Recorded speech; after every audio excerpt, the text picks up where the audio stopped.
మిత్రులారా, ప్రధానంగా తెలంగాణ ఎన్నికలకు ముందు, ఎన్నికల తర్వాత ఇప్పుడు త్వరలో జరగబోయే ఆంధ్రప్రదేశ్ ఎన్నికలను మనం పరిగణలో తీసుకుంటే వైఎస్ కుటుంబం రెండు రాష్ట్రాల్లో కీలక పాత్ర వహిస్తుంది.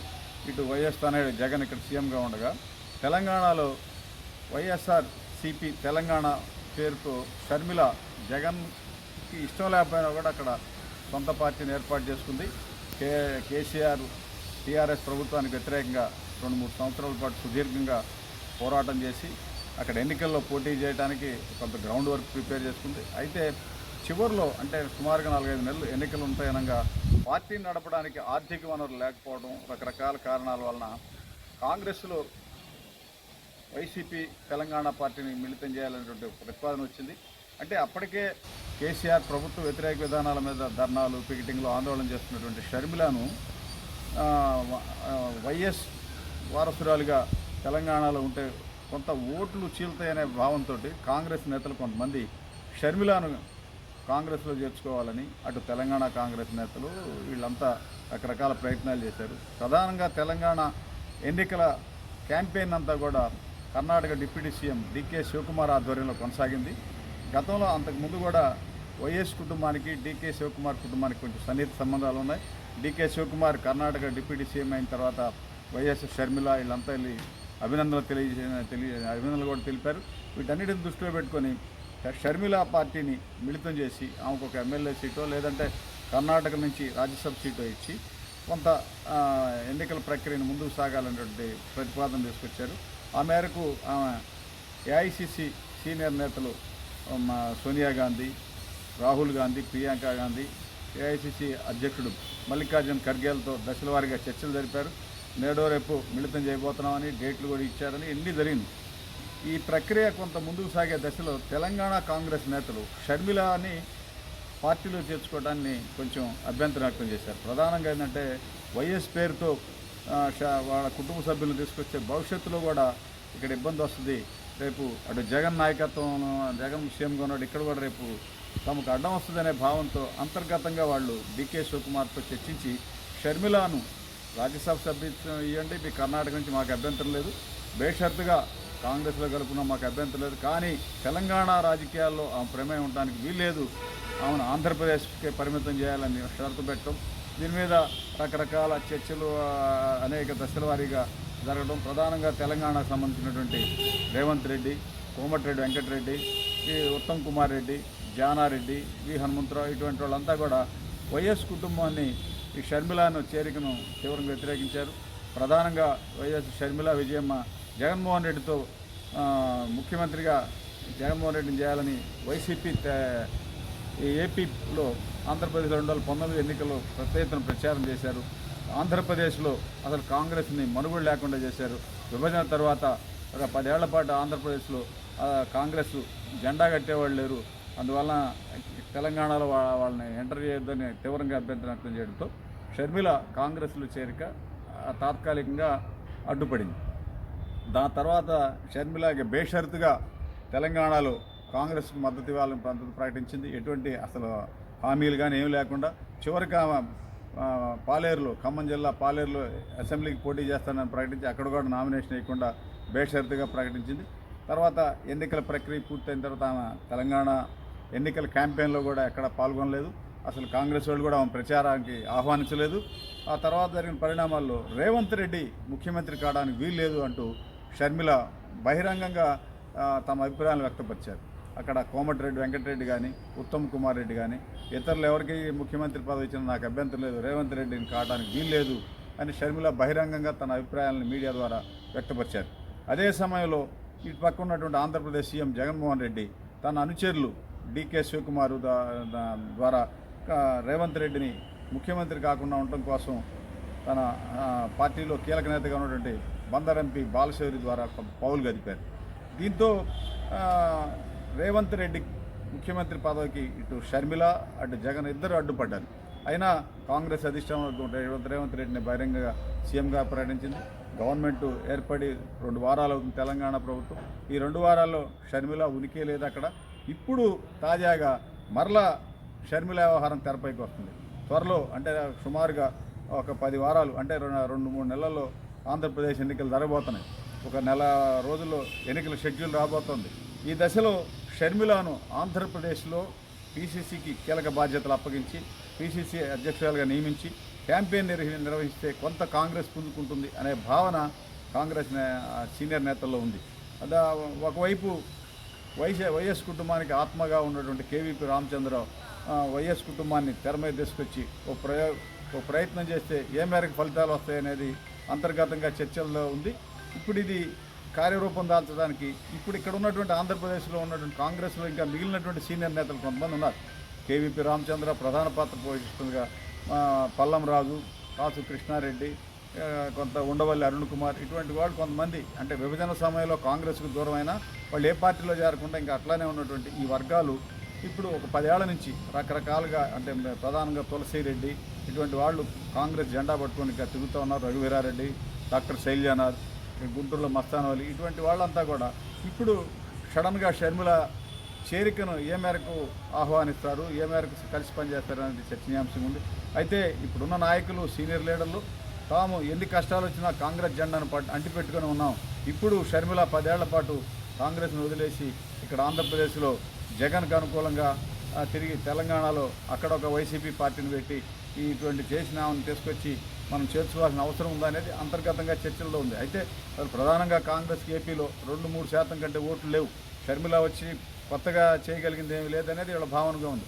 ఒకవైపు ఒకవేళ ఎన్నికలు సమీపిస్తే ఆంధ్రప్రదేశ్ అసెంబ్లీ ఎన్నికల్లో తెలంగాణలో ముఖ్యమంత్రిగా ఉన్నటువంటి రేవంత్ రెడ్డి కొంచెం జోక్యం చేసుకొని అంటే తెలంగాణలో కాంగ్రెస్ సిపిఐకి ఒకే సీట్ ఇచ్చింది, కొత్తగూడెం గెలుపొందారు. అదే తరహాల ఫార్ములా అంటే తెలంగాణ ఎన్నికల్లో తెలుగుదేశం పార్టీ పోటీ చేయకుండా బేషరతుగా ఎన్నికల నుంచి వైదొలిగింది. ఎవరు ఇష్టం వచ్చినట్టు వాళ్ళు ఓట్లు వేసుకోమన్నారు. దాదాపు తెలుగుదేశం ఓట్లన్నీ కూడా కాంగ్రెస్ పక్షానికి పోలైనట్టుగా మనకు ఫలితాలు తెలిసింది. దాన్ని దృష్టిలో ఉంచుకొని ఆంధ్రప్రదేశ్లో ఏకంగా డైరెక్ట్గా తెలుగుదేశంతో అంటే కాంగ్రెస్ పొత్తు పెట్టుకునే అవకాశాలు కూడా ఉన్నాయి. ప్రధానంగా 1-2 సీట్లు ఇస్తే కాంగ్రెస్ బేషరతుగా తెలుగుదేశం ఫ్రంట్లో ఉండే అవకాశాలు ఉన్నాయి. ప్రధానంగా గుంటూరు తూర్పు మస్తానవలి, అనంతపురం జిల్లాలో సింగనమల నియోజకవర్గం ఎస్సీ రిజర్వ్డ్ డాక్టర్ శైలజానాథ్ కేటాయిస్తే ఆ 2 సీట్లలో వాళ్ళు సంతృప్తి పడి వెళ్ళే అవకాశాలు ఉన్నాయి. అంటే తాత్కాలికంగా 2 సీట్ల కోసం ఎందుకు సంతృప్తి పడాలని ఇక్కడ నేతలు వాదించినా జాతీయ దీర్ఘకాలిక ప్రయోజనాలను దృష్టిలో ఉంచుకొని జాతీయ స్థాయిలో ఇండియన్ గ్రూప్కి చంద్రబాబు మద్దతు ఇచ్చే అవకాశం ఉంది. 10-15 ఎంపీటీ సీట్లు వస్తే నేషనల్ లెవెల్లో కేంద్ర ప్రభుత్వం మనకు ఏర్పడడానికి ఈ తెలుగుదేశం ఎంపీలు మనకి అండగా ఉంటారనేది రేవంత్ రెడ్డి మనసులో ఉందని అంతర్గతంగా అన్ని డిస్కషన్ జరుగుతున్నాయని చెప్తున్నారు. అదే ఇదంతా సాధ్యం అసాధ్యం అనేది మనం అప్పుడే చెప్పలేని పరిస్థితి. ఈ దశలో ఇప్పుడు సడన్గా షర్మిలాని తెర మీద తీసుకొచ్చి కొంతమంది చెప్తా ఉన్నారు. షర్మిలాని తీసుకొచ్చి కడపలో వైఎస్ నాయకత్వం వైఎస్ ఆడ ప్రాతినిధ్యం వహించాడు. వైఎస్ తనయుడు జగన్మోహన్ రెడ్డి ఆ గతంలో ఎంపీ చేశాడు. వివేకానంద రెడ్డి ఆడ ఎంపీ చేశాడు. వైఎస్ కుటుంబమే దాదాపు 1989 నుంచి కడప ఎంపీగా కొనసాగుతూ ఉంది. అక్కడ షర్మిలాను కాంగ్రెస్ అభ్యర్థిగా ప్రత్యక్ష ఎన్నికల్లో పార్లమెంటుకి దిగితే ఎలా ఉంటుందనేది కొంచెం సీనియర్ నేతలు కొంతగా తర్జన భర్జన పెడుతున్నారు. అయితే వీటన్నిటికీ ఆమె అంగీకరిస్తుందా లేదా కొంతమంది కొంతమంది ప్రతిపాదన ఏంటంటే షర్మిలాకు కర్ణాటక నుంచి రాజ్యసభ సీట్ ఇచ్చి ఆంధ్రప్రదేశ్లో పీసీసీ పగ్గాలు ఇచ్చి ఎట్లా ఉంటుంది అనేది కొంతమంది చెప్తున్నారు. అసలు ఎవరు పీసీసీ పగ్గాలు తీసుకున్నా తీసుకోకపోయినా ఆంధ్రప్రదేశ్లో వాళ్ళకు ఉంది దాదాపు 1-2% కంటే ఓట్లు ఎక్కువ లేవు. ఈ దశలో షర్మిలాని తీసుకొచ్చి ఇప్పటిదాకా 10 ఏళ్ల పాటు విభజనలో సందర్భంగా అనేకమైనటువంటి సూటిపూడి మాటలు ఆంధ్ర ప్రజల నుంచి చిత్కారాలు పొందినా కూడా కాంగ్రెస్ జెండాను వదిలిపెట్టకుండా నిలబడినటువంటి కొన్ని కుటుంబాలు కానీ కొంతమంది సీనియర్ నేతలు కానీ ఇవాళ సడన్గా వచ్చి షర్మిలాని చేసుకోవాల్సినంత అవసరం ఏంటి అనేది వాదిస్తున్నారు. ఈ వాదనలన్నీ కూడా ఏ మేరకు నిలబడతాయి అనేది మనం కొంత వేచి చూడాల్సింది. ఒకవైపు జాతీయ స్థాయిలో మొన్న జరిగినటువంటి 5 రాష్ట్రాల ఎన్నికల్లో 3 రాష్ట్రాల్లో బీజేపీ ఏకపక్షంగా ప్రభుత్వాలను ఏర్పాటు చేసింది. ఒక తెలంగాణలో మాత్రమే కాంగ్రెస్ గెలుపొందింది. 4 నెలల క్రితం జరిగిన ఎన్నికల్లో కర్ణాటకలో కాంగ్రెస్ ప్రభుత్వం ఏర్పడింది. ఇప్పుడు జాతీయ స్థాయిలో మోడీ హవా కొనసాగుతున్న దశలో ఈ ఆంధ్రప్రదేశ్లో ఈ షర్మిలాని తీసుకెళ్లి ప్రయోగాలు ఇవన్నీ ఇంత అవసరమా మనం అనేది కూడా అంతర్గతంగా జరుగుతుంది. ఇండియన్ గ్రూప్ బలోపేతం చేయడం కోసం జరిగే కార్యక్రమాల్లో భాగంగా షర్మిలాను ఉపయోగించుకోవాలని కొంతమంది ఏఐసిసి నేతలు వాదిస్తూ ఉన్నారు. ఈ వాదనలు ఇవన్నీ కూడా స్థానికంగా వాళ్ళకి ఏ మేరకు సహకరిస్తాయి అంటే ప్రధానంగా రెడ్డి సామాజిక వర్గం మనకు సహకరిస్తుంది. ఒకవైపు బ్రదర్ అనిల్ ద్వారా షర్మిల భర్త క్రిస్టియన్ సంస్థలు కూడా మనకి బాగా మద్దతు ఇస్తాయి. దీంతో మనం కొంతవరకు మన ఓటింగ్ శాతాన్ని పెంచుకోవచ్చు.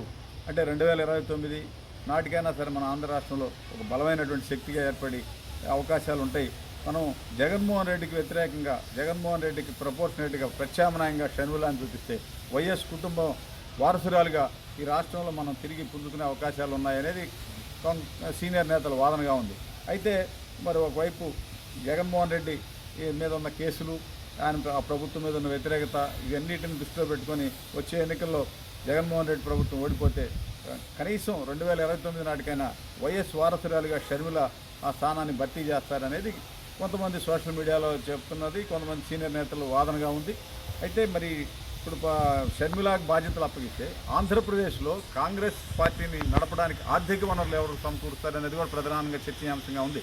ఇప్పటి వరకు కొంతమంది సీనియర్ నేతలు ఆర్థిక సాయంతో పార్టీని నడిపారు. ఇటు తులసిరెడ్డి కానీ, శంకర్ పద్మ, ఇటు రఘువీరారెడ్డి, శైలజానాథ్, మస్తానవాళ్ళు, ఇటువంటి కొంతమంది మిగిలిపోయిన నేతల ద్వారా కాంగ్రెస్ ప్రస్తుతం కొనసాగుతూ ఉంది. ఈ దశలో మరి ఆర్థిక వనరులు షర్మిలాని తీసుకొచ్చి ఇప్పటిదాకా కాంగ్రెస్కి ఆంధ్రప్రదేశ్ 2 తెలుగు రాష్ట్రాల కాంగ్రెస్ని బస్సు పట్టించినటువంటి వైఎస్ కుటుంబాన్ని మనం ఎందుకు ఆదరించాలనేది కూడా ఒకవైపు వాదనలు ఉన్నాయి. వీటన్నిటి మీద తర్జన భర్జనలు జరుగుతున్నాయి. ఏం జరిగినా కూడా ఆంధ్రప్రదేశ్లో కాంగ్రెస్ ఉండపాళంగా ఇప్పుడైతే పెద్ద మార్పు వచ్చేదేం లేదు. షర్మిల వచ్చినా 2 ఓట్లు అదనంగా వచ్చేది లేదు, 2 ఓట్లు పోయేది లేదు. ఇప్పటికే ఒకవైపు జగను, షర్మిల, అటు విజయమ్మ వీళ్ళ దగ్గర కుటుంబ కలహాలు, తర్వాత వారసత్వ తగాదాలు ఇవన్నీ అంతర్గతంగా ఉన్నాయి.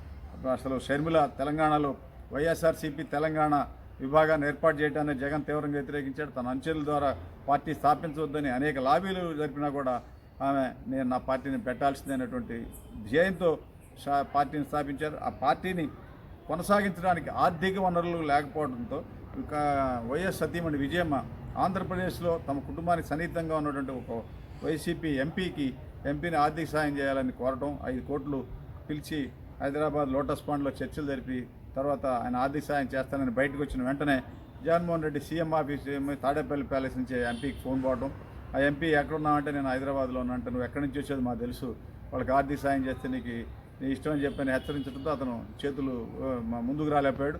ఈ విధంగా హైదరాబాద్లోని లోటస్ పాండ్లో కూడా ఆంధ్రప్రదేశ్ ఇంటెలిజెన్స్ వర్గాలు, నిఘా వర్గాలు షర్మిల చుట్టూతా జగన్ మనుషులు ఉండటంతో ఆమె వైసీపీ తెలంగాణ విభాగాన్ని ముందుకు లాగలేకపోయారు.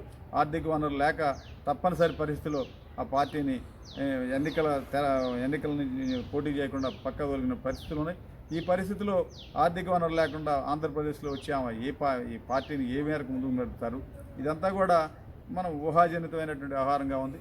ఒకవేళ కాంగ్రెస్కి నిజంగానే షర్మిల నాయకత్వం ఇస్తే సరే ఓట్లేం తగ్గకపోగా కొంతలో కొంత మేలు అంటే వైఎస్ వారసురాలుగా కొంత నడిచే అవకాశాలు ఉన్నాయి. అయితే ప్రధానంగా తెలంగాణలో కాంగ్రెస్ ప్రభుత్వం ఏర్పడిన తర్వాత అక్కడ నేతల సలహాలు కూడా ఆంధ్రప్రదేశ్ కాంగ్రెస్లో ఉండే అవకాశాలు ఉన్నాయి. ప్రధానంగా రేవంత్ రెడ్డి కానీ ఒకవేళ కాంగ్రెస్ పార్టీ కానీ షర్మిలాకి ఇక్కడ పగ్గాలు ఇస్తే ఏ పార్టీకి అనుకూలంగా ఉంటుంది, ఏ పార్టీకి వ్యతిరేకంగా ఉంటుంది? ప్రధానంగా ఆమె సోదరుడు జగన్మోహన్ రెడ్డికి స్పష్టంగా వ్యతిరేకంగా ఉండే అవకాశాలు ఉన్నాయి. ఎందుకంటే జగన్మోహన్ రెడ్డి మిత్రుడైనటువంటి కేసీఆర్ ప్రభుత్వాన్ని ఆమె తీవ్రంగా వ్యతిరేకించింది.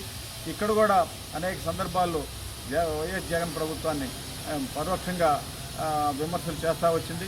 ఒకవైపు ఆస్తి తగాదాలు, తనని 2019 ఎన్నికల్లో తన తల్లి విజయమ్మను వాడుకొని ఎంపీకి అవకాశం, రాజ్యసభ అవకాశం ఇవ్వలేదని అసంతృప్తితో రగిలిపోతుంది షర్మిల. దాన్ని దృష్టిలో పెట్టుకుంటే ఎట్టి పరిస్థితుల్లో జగన్ ప్రభుత్వానికి వ్యతిరేకంగానే ఆమె అడుగులు పడే అవకాశాలు ఉన్నాయి.